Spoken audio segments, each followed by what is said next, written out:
Hi, welcome to my very first video, and today I'm going to talk to you all about the importance of reading while you're doing home learning with your child.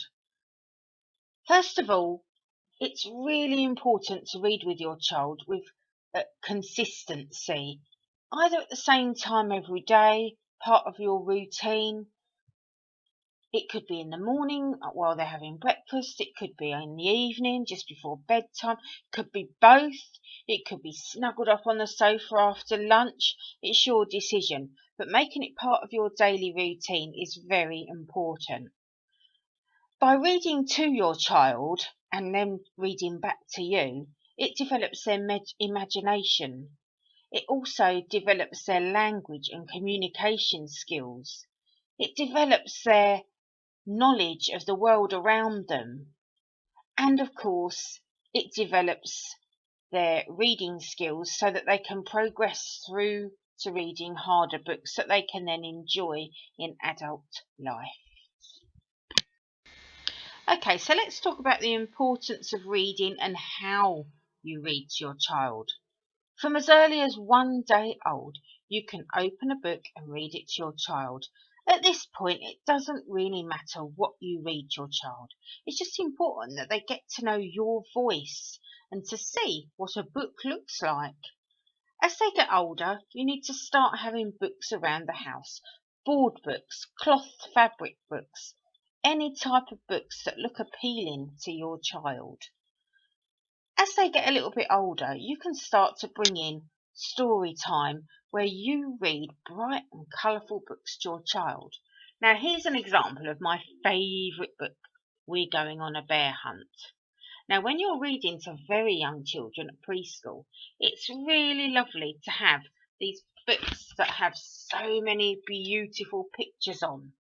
But it's also important to have some repetitive words in there. Talk about rhyme and rhythm, okay? And that way, as your child gets to know the book with you, they can join in. Particularly on this page, look, stumble trip, stumble trip, stumble trip. So they'll get used to you when you turn this page. They can join in with you. And what would make it even more fun is if you could get up and act it out with them. It really links their learning to this type of book. Once they've really got used to learning and enjoying these books, they then start to read on their own.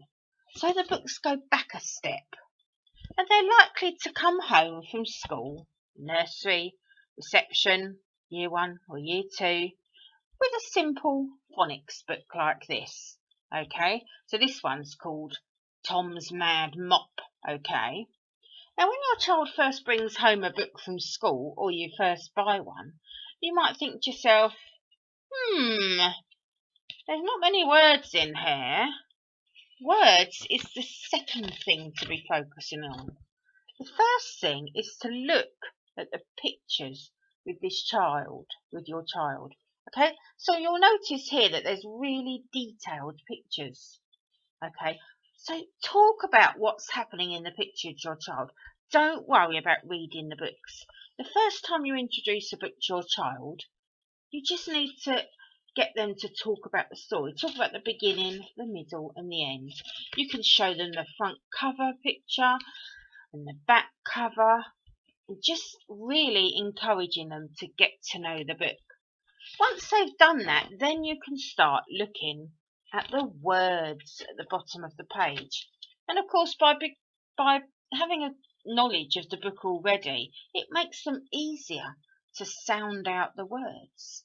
Now, when you're sounding out the words, you need to encourage them to use their phonic knowledge, which they will have learned in nursery and reception and continue to learn in year 1 and year 2. Okay, so get them to look at the first letter. If it's too confusing for them, cover everything up except the first word or even the first letter. Just look at the letter T for Tom, then O, and then T, O, Encourage the blending skills. Okay, and this is where you can talk about what's happening in the picture again, so they can see that there's a mop in the picture.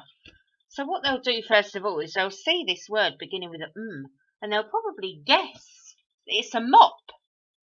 So at the same time, you can get them to sound out mop. Yes, there's the mop, isn't there?